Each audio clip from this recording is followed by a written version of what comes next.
In today's video, I'm going to teach you how to remove Google Tag Manager from your Shopify store.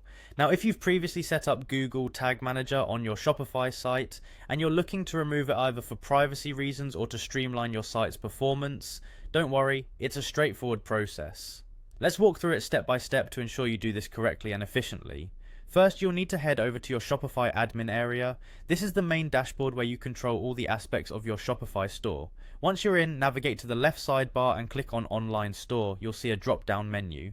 From there, select Themes. This is where you can manage and edit your site's appearance and functionality. Now, you'll see a list of your current themes. Locate the theme you're currently using, and right next to the Customize button, you'll see three little dots. Click on these dots and a menu will appear. Select Edit Code from this menu. This will take you to the code editor where you have access to all the files that make up your theme.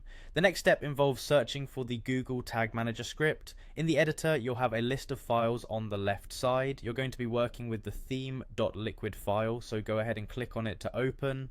Once you're in, you'll need to find where the Google Tag Manager script is embedded. To do this quickly, use the search function, usually by pressing Ctrl+F on your keyboard if you're using Windows, or CMD+F if you're on a Mac.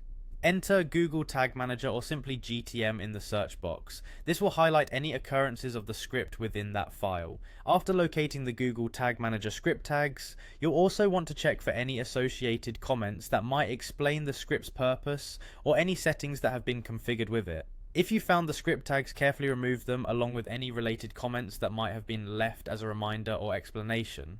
Having done this, the most important thing is to save your changes. You'll find a Save button, usually at the top right corner of the code editor. Go ahead and click Save to ensure that the Google Tag Manager is removed from your site. And there you have it. By following these steps, you've successfully removed Google Tag Manager from your Shopify store. Remember, making these changes can affect your website's tracking and analytics capabilities, so ensure that removing it aligns with your current business goals. If you have any more questions or need further clarification, please feel free to leave a comment. Thanks for watching and good luck with managing your Shopify store.